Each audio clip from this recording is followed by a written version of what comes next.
If it doesn't, it doesn't. But I just got the notification on Twitter, mate. gentlemen, I think we might be live. Oh, Good Lord, live to the world. wow. Hello, world. Hello, well, thanks for joining us. So, look, we'll give the people a little bit of time to jump on board. We are smack bang on 7:33 for a 7:30 kickoff, so starting strong. But actually, you know what? Should we do the little intro? Should we intro it up? I think that was the plan, Nathan. 100%, it was a plan. All right. Can we see how many people are online at any particular time, Nathan? Obviously, I'm experienced with this sort of stuff. Yeah, 100% we can do that, mate. Oh, fucking hell. Whoa. So, yeah, anyway, ladies and gents, welcome to the Pontius episode of Up and About. I'm Nathan Barnier hitting you with Shane and Nicky J. Welcome, gents. Good evening. Thank you very much. Hello, Jen. Are we well? Very well. Very excited. Been a little bit nervous throughout the day, sweaty palms and the like, but ready to rumble. Palms. Can't wait. The sweaty palms are a good sign, I think. Where are we joining us from, gents? Talk us through it. Where are you sitting? Nico. I'm currently sitting, thanks, Shane, for giving me a little bit of time there to introduce myself. I'm sitting here in the man cave. As you can see, there's some books behind me. And basically everything that I've seen through the COVID period, if you put books behind you, it adds about 20% more substance behind what you're saying. So is that here's right? the books. Yeah, absolutely. Jesus, I've got other props to come if the conversations do lead us down a certain pathway. So, yeah. Shane, where are you? It looks like you're in a gym, but they're currently closed. Oh, the home gym, of course, Nick. The elliptical behind me just allows me to do all those Jane Fonda like workouts, and obviously the perfectly placed pigskin there. A little bit of water for the hydration, a little bit of aircon there for the lock-ins over the summer break, and obviously a couple of books, Nick, because I watched you, and there's a couple of I think Deep Fry, maybe the odd Pete Evans book in there, but. Bit of Pete. Yeah, if it's one thing you are, mate, it's flexible and nimble, deceivingly so. So that's me. That is I me. buy into this. So, yeah, fair enough. Let's jump into it, gents, shall we? Let's address the elephant in the room straight away, and then we can move on. Eventually. So, COVID, has it hit you guys? Has it not? I mean, you're inside at the moment. It's a good start. So, Nick, let's start with you, mate. What's been the go? It's been I might just use a word that hasn't been used throughout the period. It's been unprecedented. It's been unprecedented, hasn't it? Fresh one. Jesus, nice. But you'd think, I think everyone has done a fantastic job in ensuring that we can perhaps push things on a little faster than what's occurring. So I know that we've got some sport returning and other things, but on a pure numbers game, I think that we're just about ready to open as such. But we've managed. I've kept my job, which is more than a lot of people. So that's a positive. What about you, Shane? How have you fared through the period? Going really well. Yeah. Enjoying a little bit of space. A bit of a social being that I am, but I have survived and been closely socialising with my local community around the South Brisbane suburbs. So. Yeah, like you said, Nico, I think we certainly have to put our thoughts to the people who are grappling and struggling at the moment. There are quite a few of them, and I think overall that the society has bounded together pretty well over this period. And but look, let's be honest, UFC came back, and the Bundesliga, Germany was the centre of the earth for the third time in probably the last century.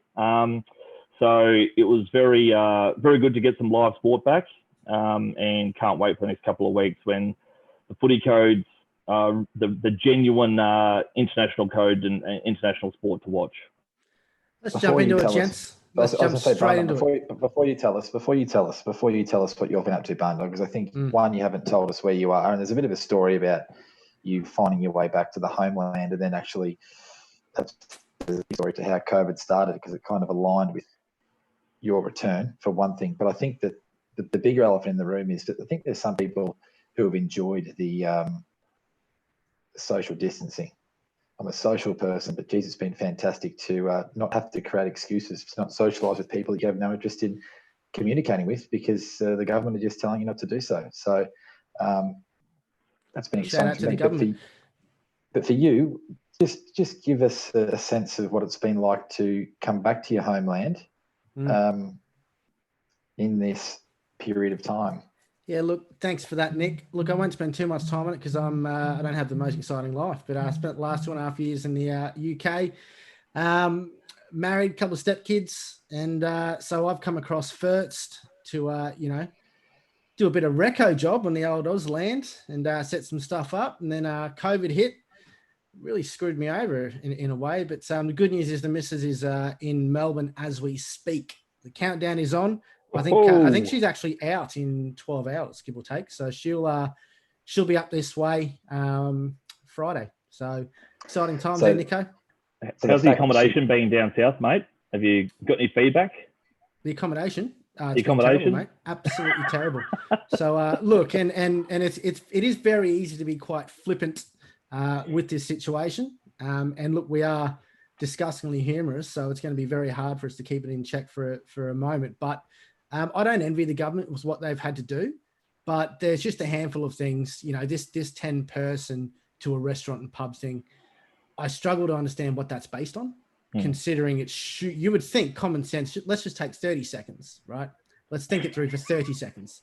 Would you not base it on square meterage instead of pulling a arbitrary figure out of your ass? But that's, neither here nor there. I don't envy the job that they've done, but sometimes it's just rules for the sake of having rules. So, but your missus packed COVID in your backpack so you couldn't come back here and be reckless. I think that's the best segue to move on from the topic. She put COVID in your bag, and it's stopped you from perhaps reliving some of your glory days. And kudos to her. She's arrived back. She's had a 2-week lockdown in Melbourne, and Thanks for under the bus there, brother. But look, speaking of which, mate, you touched on it early. You touched on it. What would you say give us your podium finishes, Nick, on excuses you give to get out of maybe catching up with mates? Only 3. Only 3? Whoa. But I don't give excuses. I think people just generally know where they sit. I'll agree with that.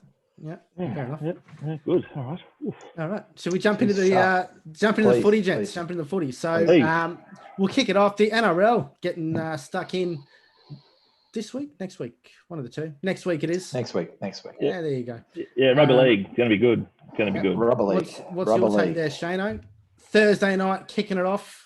Mate, the big Broncos, and I'll be interesting to see what the precinct's like. It's obviously a fairly active precinct pre-match and after match, but Suncorp will be decidedly quiet, and the Paddo and the Kako will be very vacant, unfortunately. But I can't wait for those guys just to get stuck back in and start belting the living piss out of each other again. It's going to really just get the juices flowing in the household.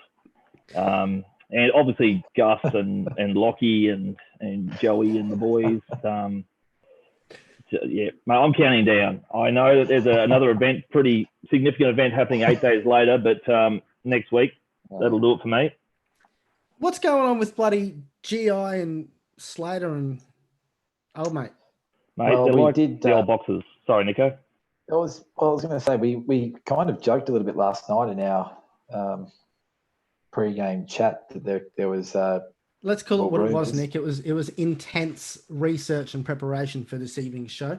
It was intense research, but there was some rumours flying around about Paul Gallen and Billy Slater and Sam Thaiday, and all of a sudden GI comes out of retirement. So I'm confident if you get a medical retirement and you get a payout, I don't think you get to keep those funds, Shane, but I'm not in the financial industry. Well, you could only imagine that someone like Paul Gallen obviously saw that the great Mike Tyson at 52 years of age just launching into some bags. And you would say that a day on the rugby league field would probably be a little bit more sound, I suppose, for his welfare.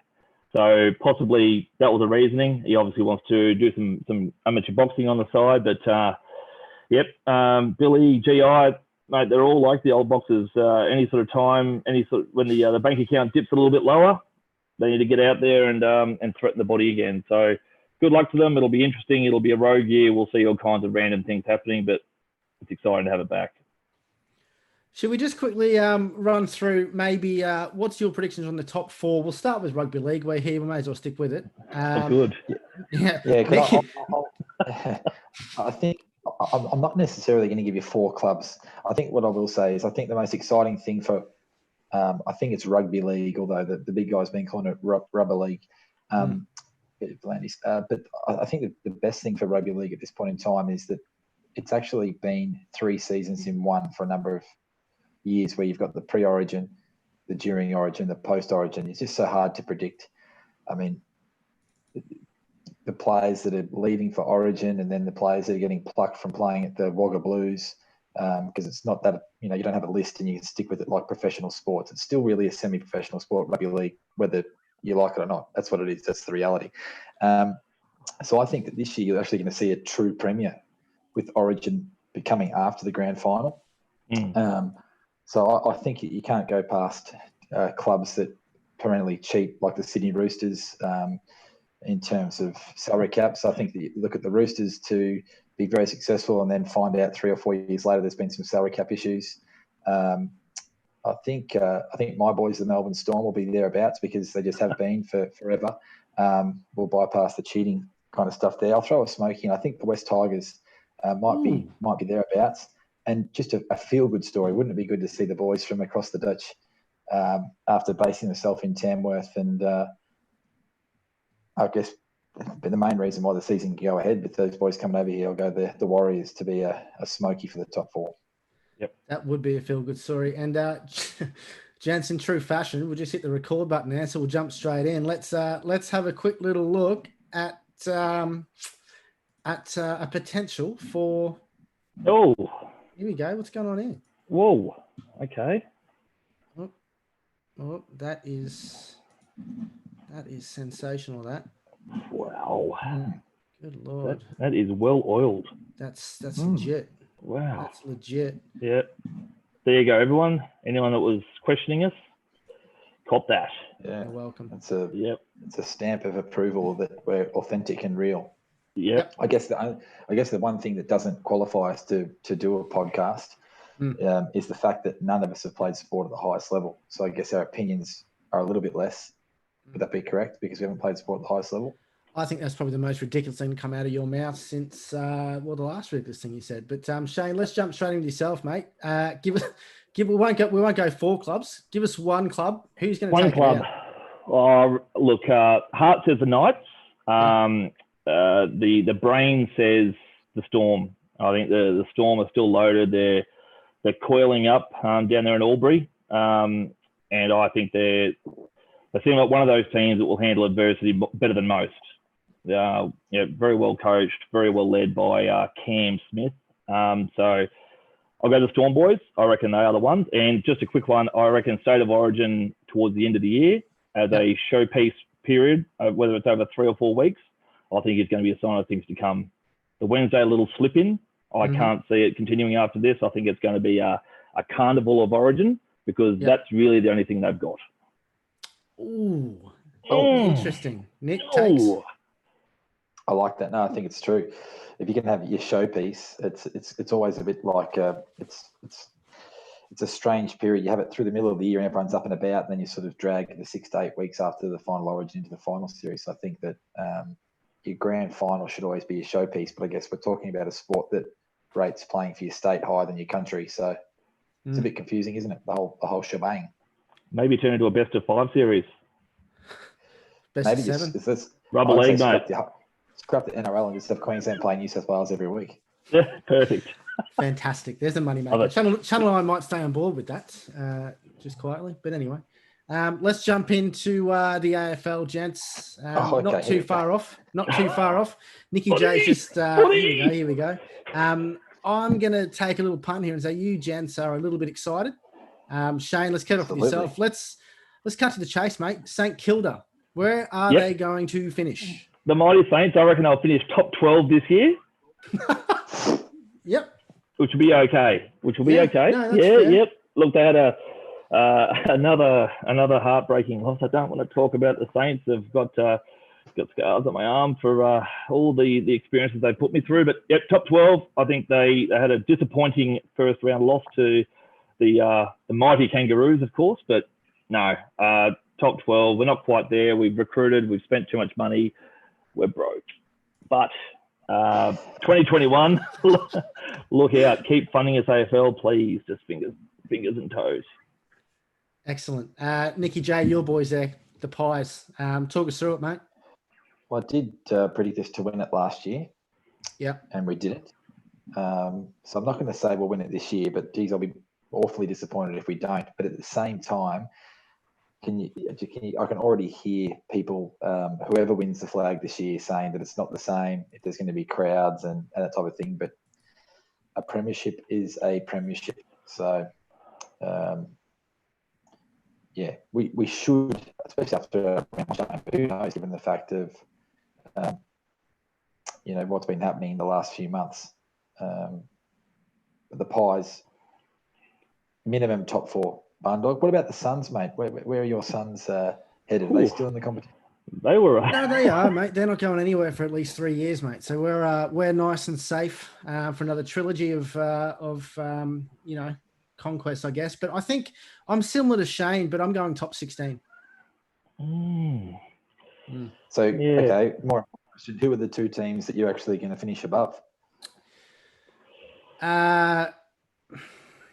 Fremantle. I've thrown you there. Oh, yeah. Well, that's a fair call. That's probably Fremantle. a fair call. Yeah, okay. Fremantle. Yep. Yeah, and where are you guys got Adelaide? I know they're not going to be bottom, but I've got Adelaide as almost destroying the competition with their stupidity at the golf course. Imagine that. Where I've got Adelaide. Yeah. And I've also got Adelaide potentially a bit of a rumble in the jungle with the Port boys staying in the same facility on the Gold Coast. Interesting. It's a recipe. That is a recipe for disaster. And I hope something eventuates from that because, particularly for all these media gurus who are out of a job, they need something, don't they? They need someone to sneak down the beach. They need someone to go and tee off on the 9th or punch the living suitcase out of each other in reception.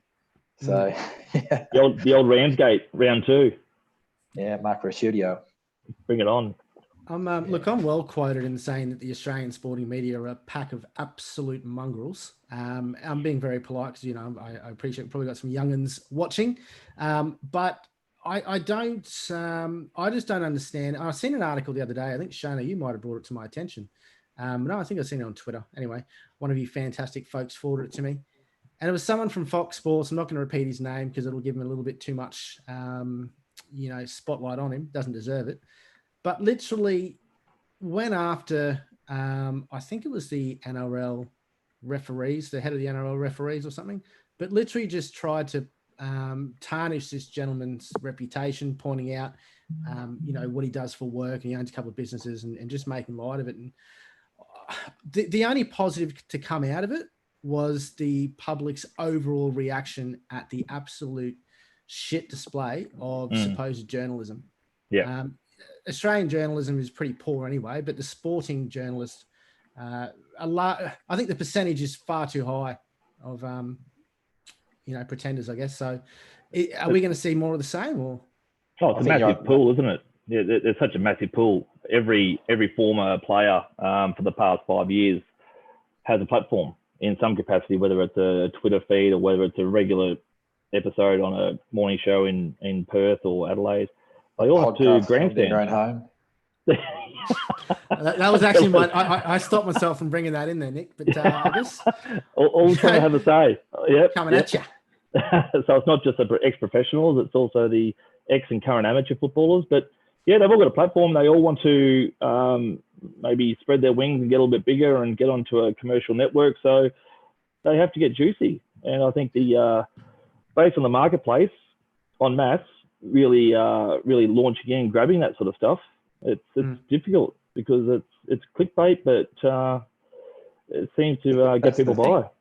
That's the big thing. The clickbait thing is it's going to eventually, and it depends how everyone comes out of this in the end, the next 12, 18, 24 months, But it could be the thing that sees people really turn away from wanting to pursue professional careers and in the sporting field, that is, and go off and do their own thing. I know that amateur footballers certainly cop their fair share, but it's certainly not splashed all over the newspaper and stuff like that. Like, to see some of the stuff that's happened, like there was an article today about a West Coast Eagles player's stepmother. I mean, why do we care about that? No one cares about that. And it's quite, it's rubbish, jargon, crap, and it's clickbait. And it's the same as the use of images. There's an article about the NRL today about saying something about there was a betting plunge on the Dally M and they used a photo of Craig Bellamy. Nothing to do with the Melbourne Storm, nothing to do with Craig Bellamy, but probably the fair portion of people that you associate with in life are not of the higher end of intelligence. They're just going to read the headline, match it up with the picture, and then run with the story. The deliberate context. I can see it being watered down a little bit, but I can't see it being eradicated. That's for sure. And I think that's why we've come on board there, gents. So you are welcome, general public. But sticking with the AFL, who's going to take it out, gents? More importantly, can anyone beat Richmond? I'll say no. Ooh. Good. That was nice, Nick. Yep. Yeah, beautiful. That was well choreographed. I don't think so. I think they've been the best team over the past 3 years. They have found a recruit who's played one game or 2 games now, but is a burgeoning star. They've got something going on down there. Their kids are coming through. There's genuine competition for multiple spots across the field. They seem to be able to replace injured players fairly well with talent. I think they're the real deal. Nick? I would agree. I'd agree with all your points, Shane, but the icing on the cake type of thing. I think this setting has actually gone against Richmond, and I know nothing about what their preparation or their players have been doing or who's got abs and who's fat. Nothing to do with that. But they've climbed the mountain twice in 3 years. They've tasted that. They know what it tastes like. So you can perhaps have a tendency. I know the Lions players of the early 2000s say this stuff absolutely wasn't the case, but you can have a tendency to maybe take the foot off a little bit, particularly with what's happening in the world. And I think that you can have two teams finish higher than Richmond. I think the Giants are very, very hungry, very talented, and I'm not being smart, but I don't think the crowd thing is overly going to affect them in terms of parochial home crowds. And my boys, a grand final less than a kick and a prelim less than a kick in the last 2 years. It's pretty much right here and now. That hunger level would be through the roof. And obviously you can't discredit West Coast, although their premier, who's a different cat, has made it pretty difficult for them having to be based over on the East Coast for a while. So I think the Tigers will still finish top 4, but I just don't think that the hunger, pardon the pun, the Tigers' hunger is going to be of equivalent to Collingwood and Richmond, who have similar sort of lists demographic-wise. So just my opinion. It might be wrong. Can I throw a little bit of clickbait? Let's get a bit of clickbait out there. I'll obviously defy what I spoke about 3 or 4 minutes ago. So in 2 weeks' time, 2 weeks and 2 days, not counting, Richmond versus Collingwood will reopen the AFL season. Whoever wins that will win the premiership. Explain, discuss. Incorrect. Mate, you could that sort of that could get you a full-time job in the media, Shane. That sort of statement. So I'll answer it by saying this. So the premiers last year were Richmond. Who did they beat in round 2 last year? Who they beat? I don't know, Lenny. Sorry, mate. You go. Someone can tell me I'm wrong, but I think Collingwood beat them in round 2 last year. Okay. All right. So whatever happens in round 2 has no bearing on who wins the premiership. In 2 weeks' time, we can discuss it again. Oh, we will. I do love how I love how Nick, I guess, positions his passionate stance for and, well, always alongside.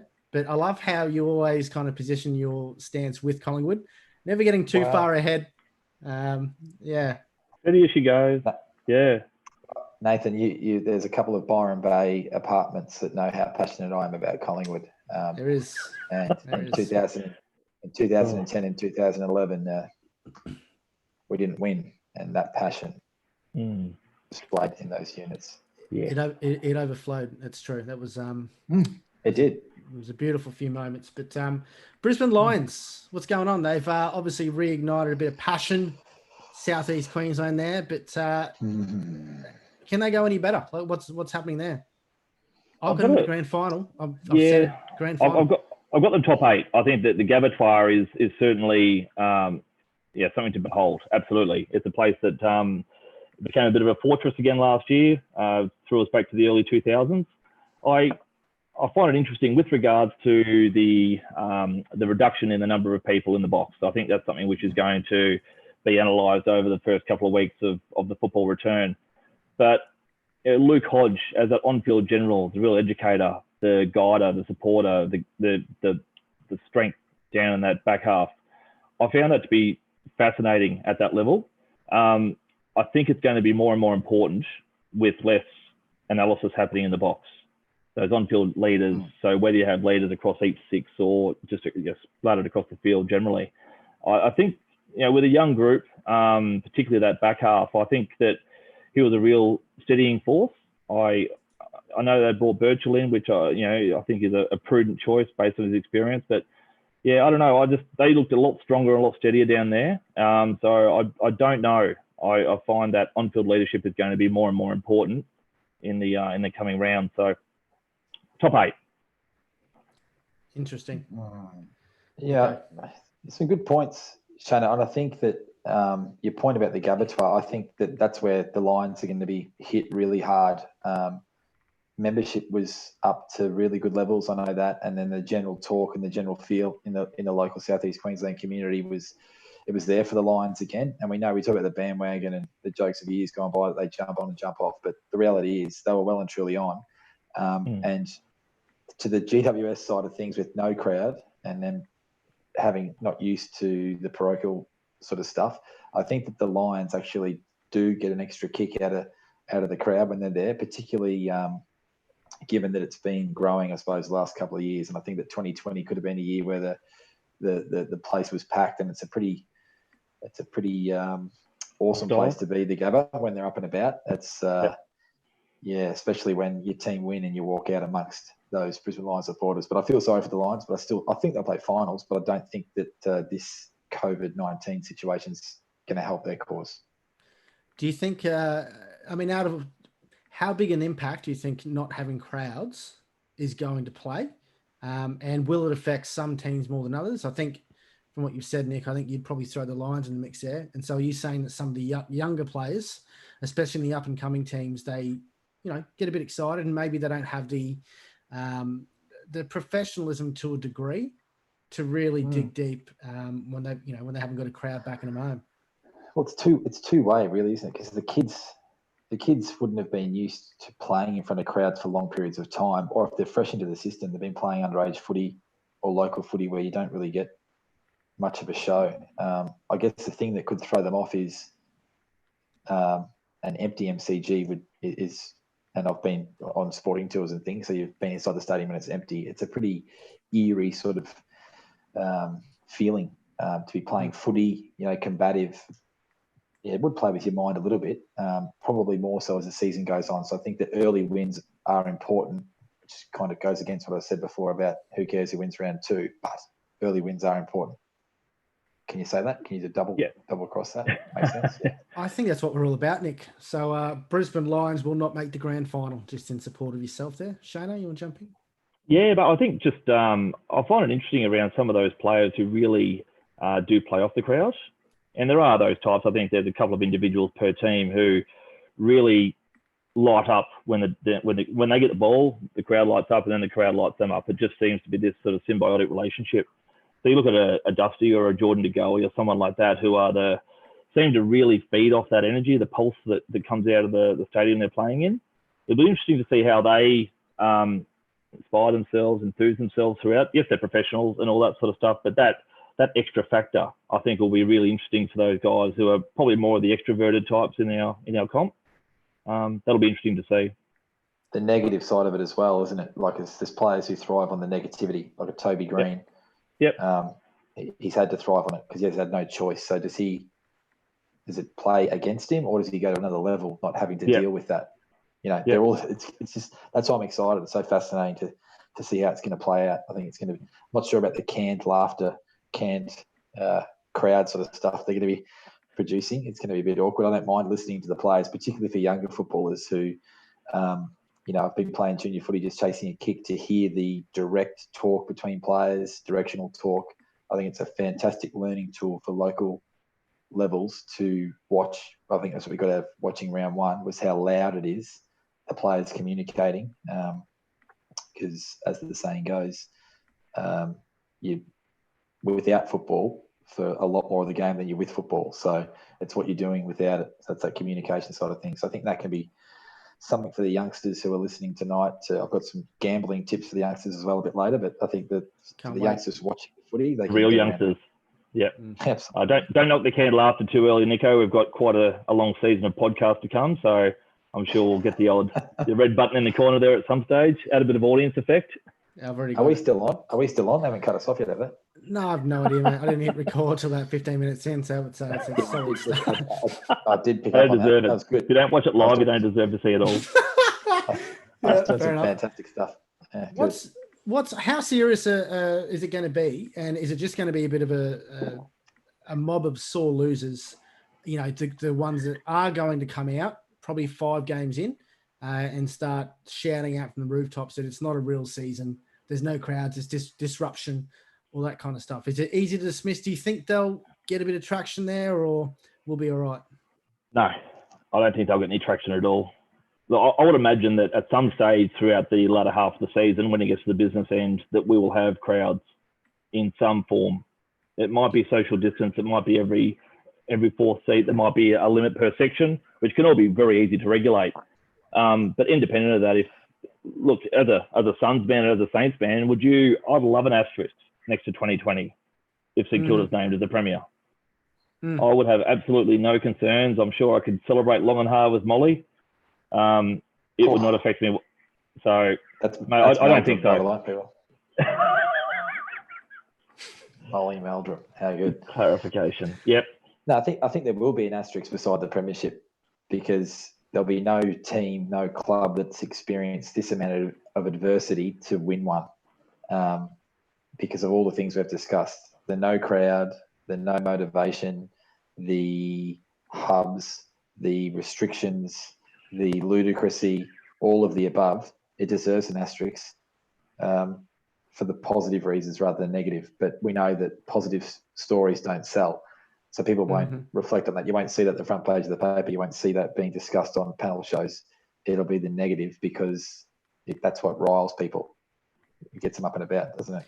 It does, mate. And again, just a poor reflection on, the traditional Australian sporting media. I think it'd be really nice to get maybe a spokesman or woman on the show at some stage, Nick, if you could just maybe sort that out for us, maybe in the next couple of weeks, and maybe call someone live. Yeah, not tonight. We'll save that one. No. Save the ace. Absolutely. No, there's always people lining up in positions of authority to talk to Nick. Absolutely. Yep, that shouldn't be an issue at all. I'll note that down as an action. Thank you, Shane. Thanks, Shane. Thanks, Shane, for your positive reflections. They sounded crisp. Anytime. Good. Yeah. All right. So you brought him up earlier. I love watching DeGoey play.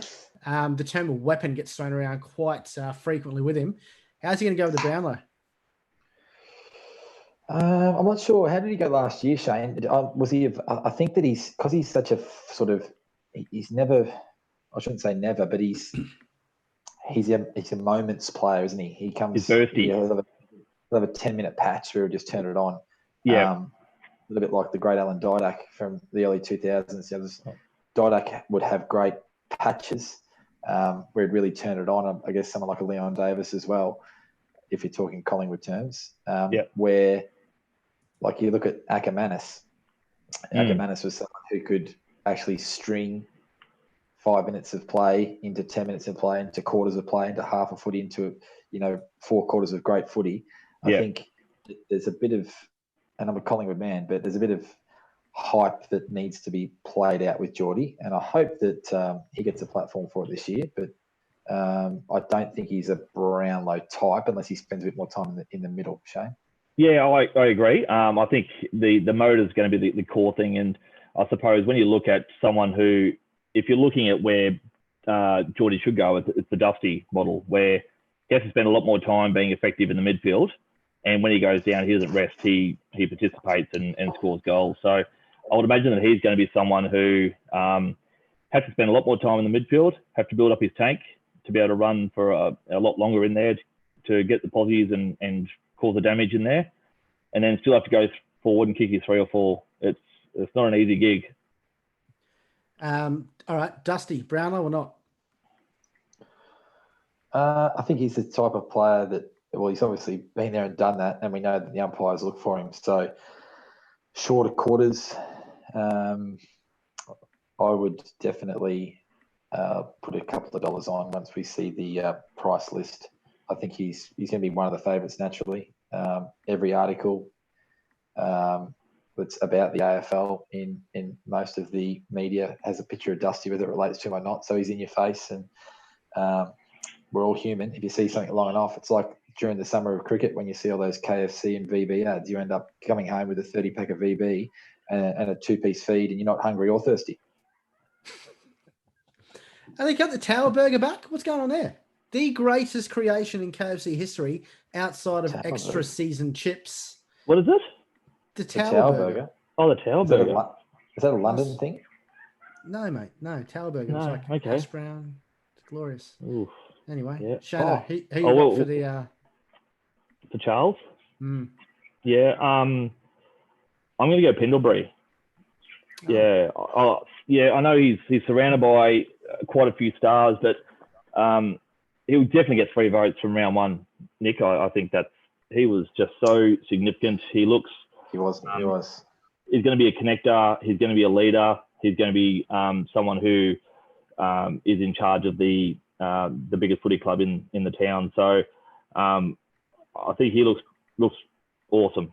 And in a competitive side, it'll come from the top couple of sides. So GWS, West Coast, Richmond, Collingwood. I think in that mix, Pendles, I'm pretty comfortable with that. I want to bring up a couple of clubs. Sorry, Nick. Very Collingwood heavy. So I was going to say we've been very Collingwood heavy. I apologise to all those people who barrack for more insignificant and inferior clubs.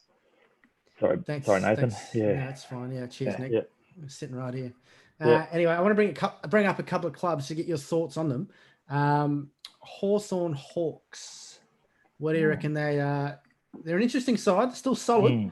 Could be on the up. What do you reckon? No one tipped him in round 1. Shane, did they? No, and they were excellent. They were excellent down there. Mitchell's going to get better. O'Meara will be better because Mitchell's back. They've still got enough talent across the field. They have managed to develop on the fly during all their successful years. They've got some talent forward and back. Top 8, lower half of the top 8, I think is a reasonable target for those guys. Quick little shout out. We've got Jason Bates, Nicky J. Shout out for you. He's asked for Tommy Rockcliffe. Get him on the show. So I've just said we'll get it done. No pressure, but I've actually, that's a possibility. It's a possibility. Tom loves to talk to the media, and I guess we're the media in this forum. So we'll see if Tom will talk to us.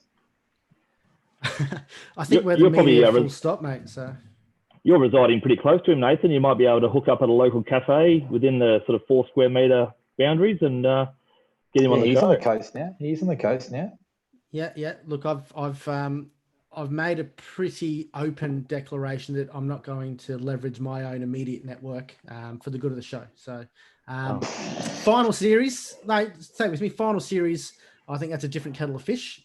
Competition will be up, so I'll get him final series in between. I think we have a little wager here, a race between the 3 of us as to who gets someone. And the definition of significance is varied, but to get someone of significance as a guest on first, I think it would be, and we're not going to start tonight because we all know that's a 1-horse race, boys. So I'll give you guys some chance to catch up and try and get someone of substance. Active AFL player, 100 plus games. 100+ games, active AFL player. That's a bit. We have to put some criteria around it. Well, that's a bit silly, Shane. I said your definition. Like that's 100+ games an active player. Are we talking 100+ games? Are we talking at AFL level, at the top level? Of course. I have no one in my phone that would match that. Not one. Shane, who do you think you know? More importantly, what's happening? Oh no, there's a couple of. Sorry, Nick. I know Barnier. We went to the same school as the gentleman Shane's about to raise, I think. Listen, no, I'm going to send him a message in 10 minutes. It's not happening. Keep him on powder dry. I'm not communicating anything. But hey, if there's any requests from our loyal fan base, our broad, expanding loyal fan base, I'm sure that there could be a couple of people. If we get maybe a particular flavour of whether it's a team or whether it's an individual, maybe we can leverage that a little bit and get a hold of someone. If we were to do a barometer in terms of where people sit, we'll say that, at worst we could get someone like an Alex Sexton, and at best we could get someone like a Renee Kink. Just a teaser for those. We could just. That's a fair range. And that's not a criticism of Sexy. He's absolutely flying, and he was leading the Coleman at this stage last year in the AFL season. So I'm just saying that he's got a little bit of work before he gets his resume to Renee Kink's level, but probably people we could try and leverage to get on the show, Shane. Yeah, all right. Yeah, we'll find some lily pads and we'll eventually get to the people we want to be at. Yeah, good. Where are we putting Sydney, gents? They're an interesting crew, shall we say? But I got them. I got them on the fastest slide since Wet and Wild. Nico, what do you reckon? Oh, I like that. Not bad. I think that they had it pretty good for a while, Sydney, didn't they? With the additional salary cap funds and whatnot, pleading their case regarding coffees costing more in Sydney and everything. But I think that that they haven't, and not having seen the fixture and knowing who's playing, it's very difficult to sort of align things. But on face value, on a list analysis, they don't play in the finals for me. They're not playing finals footy. They've got some good players, and they've got the best player in the AFL, in my opinion, when he's up and about in Buddy Franklin. And, is he going to play 5 games, 10 games? I think a lot rests on him. The more he plays, the more games they're going to be in for longer. And I think perhaps the shortened quarters could help him. But I can say probably similar to Shane's call re his Saints, top 12, but I don't see it top side of 8. Shane? With Nico, yeah. So 9 through 12, I think they lost a lot of games last year by under 2 kicks. But that there's still a significance in being able to actually win those close games. The good teams do. They've got a fairly youthful squad. The Buzzter's going to be great. It'll be great to have him back. He's obviously had this period to get himself cherry ripe for the rest of the season. So hopefully we see him at his glorious best. But was he hitting the bags with Mike Tyson over the summer, do you think? Was he hitting the bags with Mike Tyson? Oh, no, I wouldn't think so. No. Lovely. Look, Shane, before I ask you about Essendon, I just want to give a quick shout out to, mate, our raging fan base. I had a fine gentleman ask me about nunchucks before. I think we've got some Russian prostitutes on there as well. So the quality is coming through. I did a bit of research. I did a bit of research on that, Nathan, because we've obviously got a couple of pockets, a couple of hubs of genuine support from Eastern Europe. Yep. So it's currently just gone 12:15 in Warsaw. So shout out to our Polish friends, and just after 1 p.m. in glorious Moscow. So g'day to Vlad and all his friends over there. Yeah, lovely. No, thanks for the support. We get the messages, keep them coming in. And shout out to our sponsors. We don't have any yet. So feel free to throw cash our way. We'll put it straight towards some Furfies. But Shane, bring us in with some Essendon Bombers, brother. What do you reckon? Up, stable, slide. Where did they finish last year? They were just in the 8, weren't they? They were still smashed first week of the finals. Yeah. No, not enough talent. They've got bits and pieces in all the sixes, but I'm saying a lot from 9 through 12. So eventually there'll be someone go up or down from that area, but I see them missing the 8. Yeah, fair enough. Nico, any thoughts, mate? I think that you can sum a club up their position by what the main focus is on them at this point in time. And the main focus is a player who has no interest in playing for them, and that's Joe Danaher. So that's the big story for Essendon at the moment. I think it doesn't point towards playing in that one day in October. Oh, that's when we're playing finals. Yeah. Are we going to record something about that? Maybe get a little bit of studio time. One day in October. One day in October. Well, it's going to be a big day if it's Cox Plate Day as well, Shane. I can tell you that. Look out. Suiting it up. And I think, Shane, if you can get on to your supplier of that glorious hat, mate, grab a couple more and me and Nico can join you. Absolutely. Is there any stories behind the beret, Shane? No. Just a purchase, probably from Tarot Cash or one of those places that I used to entertain back in the Hyperdome days. But no racing stories. It hasn't seen the turf of any of those hallowed establishments. But it should. Absolutely. It'll get its turn. All right, gents. Let's look. I think we should move on. We should probably wrap it up shortly. I know we've been just inside by about 10 minutes the hour mark, but this will go up for about 28 minutes on account of not hitting record. So cheers for that. But any other updates throughout COVID? Any other highlights? Tiger King stories, anything else like that, Shano?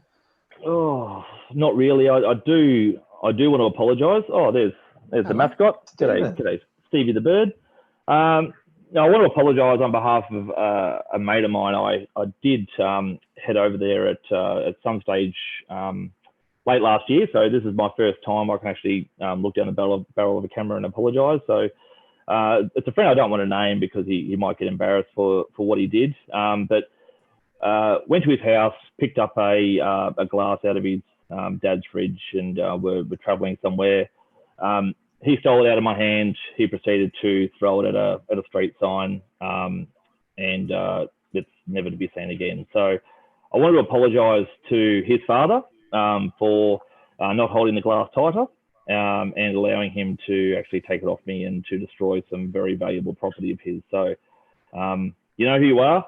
Just wanted to send an apology out to the globe. What? Yeah. What just happened? Yeah, I know. Mm. Did you hear? Are we recording still? We are. Yeah. Shane, that's rather big of you, mate. You should be commended for your bravery. Appreciate it. Yeah. Thanks, guys. I thought you were apologising to me for excluding me from your Mexican birthday party. Oh no. No, that comes next week, Nick. Yeah. Okay. That'll be a lot more heartfelt, I promise. Are you going to write a speech, poem? What's happening? Yeah, a bit of haiku, I reckon. So I'm over it, Shane. I had to work the next day anyway, mate. So no, that's fine. Yeah, we're all good. COVID bringing people together. Is this segment called the apology? I have no idea. No, it was just during COVID. I just had something off. I had to get it off my chest. So it can be anything, Nicholas. Sorry, God. Nick, you've got the floor, brother. You got the floor, mate. So return serve, or I just want to, any highlights of the COVID chapter? Well, the highlights of the COVID chapter. No, I think I alluded to probably when you didn't hit record before that there's a lot of people out there who have discovered that they are not an essential worker. And I think in some ways it's terrible for individuals, but in some ways it might be good moving forward that we can actually start to narrow the focus a little bit.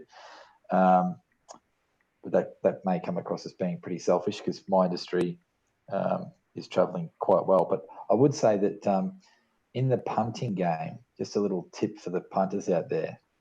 Plenty of them. So a lot of people were saying, let's record, quick double check. It's it tough is recording. To find double record. To find something of worth and the like. But I found a hack.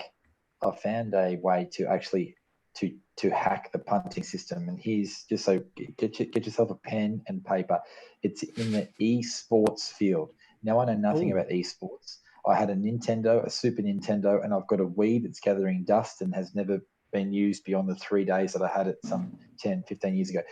but this esports thing's going bunter, and there's a lot of heavy favourites. We're talking $1 to $14. If you box up 6 to 8 of those, you can start to find a little bit of value in creating an esports multi. And it's something I've been doing through the COVID period. Now, it's not going to allow me to buy a second property just yet.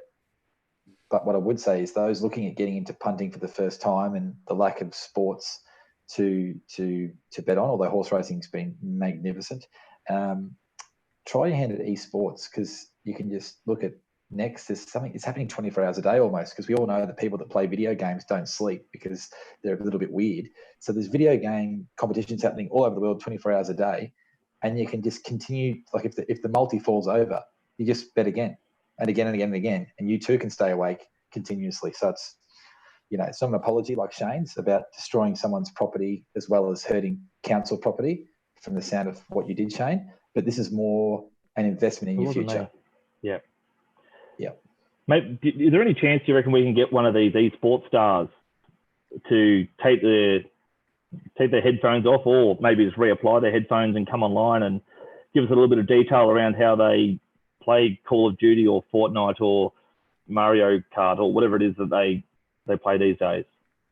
Do you want to get them now, or would you want to wait? No, absolutely. We've got a long season coming up, so maybe round 3 or 4. Mm-hmm. I hope by then we've got a whole lot more stuff to talk about other than my 6 to 8 leg multis of esports. We will. I'm quietly confident. Look, that's a pretty good time to wrap it up, thanks, gents. Thanks very much for joining us. And actually, Nick, you want to bring in your quote from the start of the last little chapter? I think, if you recall, it was borrowed from an old favourite footy show. Is this what we're saying? What we're up and about? Is this what we're saying? No, I don't bloody know, mate. Let's stick with us, all that kind of crap. Yeah, well, if we had a pre-game meeting like we were supposed to, Nathan, we would have been able to establish what part of the show we'd be talking about now. But I think a good way to finish, given the fact that we're calling this the podcast is Up and About, I think it would be timely for us all to, it's no interruptions. So you say your piece, I say my piece, Shane says his piece, and then you as the compare host, Nathan, can wrap it, because we can talk like this at the moment because we're not being polished. All right, go on. So we're just going to go around. So this is what we would have said if we were in a meeting. So how about at the end, boys, we all go around and say what we're up and about. And then, that's a great idea how to finish it off. And then you can go to the intro that you didn't play at the intro that you played 15 minutes in, you shouldn't press record. And that's big. Oh, very good. Away we go. That's what we would do. So we're recording now. So let's just pretend that didn't happen. And our viewers are going, oh, that's a good insight into what happens behind the scenes of a very amateur vidcast or whatever we're doing. So what I would say is this: I'm up and about the AFL fixture coming out. I know that Shane gave us a bit of a leak earlier regarding round 2, but I've got the mail that come Friday of this week, we will have at least the first 4 games, knowing who's playing who. And I guess it doesn't matter from a viewer's point of view. We're in the lounge room where it's being played, but we're going to see footy for 3 or 4 nights in the week. That's exciting. It's really exciting, and I'm up and about that. So I then go, hey Shane, what are you up and about? I am up and about the podcast too. We are still to determine when that's actually going to take place, but certainly in the next week or 2, depending on audience feedback, of course, about our first guest speaker or our guest visitor attendee on our chat. Next show, there is going to be a guest who can offer some terrific insights into sport at a high level. Have you actually organised this, or are you just dropping it now? We'll just have to wait and see, won't you? You'll just have to tune in next time. I thought we said we weren't going to respond to people's up and about, so we're just going to go around the table to wrap it up, Bundog. All right. Jesus. All right, Shane, anything else? That's it, mate. That's yours. Go.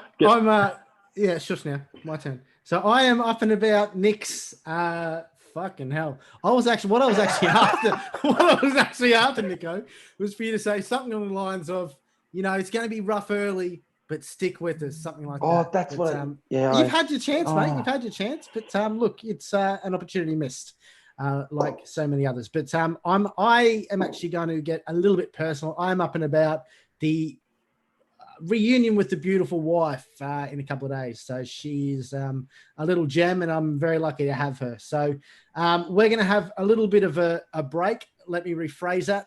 I'm going to get reacquainted with the wife for 2.5 weeks nonstop. Oh. So Can we film that? We might get a few more viewers to put that on camera. the Russians will be back, but yeah. So we'll keep you updated with the dates. I think it's about June. It'll be mid-June. Footy will be up. We'll have a lot more to talk about. But yeah, thanks for joining us, ladies and gents. Enjoy the rest of your night. Nic, Shane, always a pleasure. Up and about. Nathan, welcome back. See you guys. Cheers, man. Well done, squad.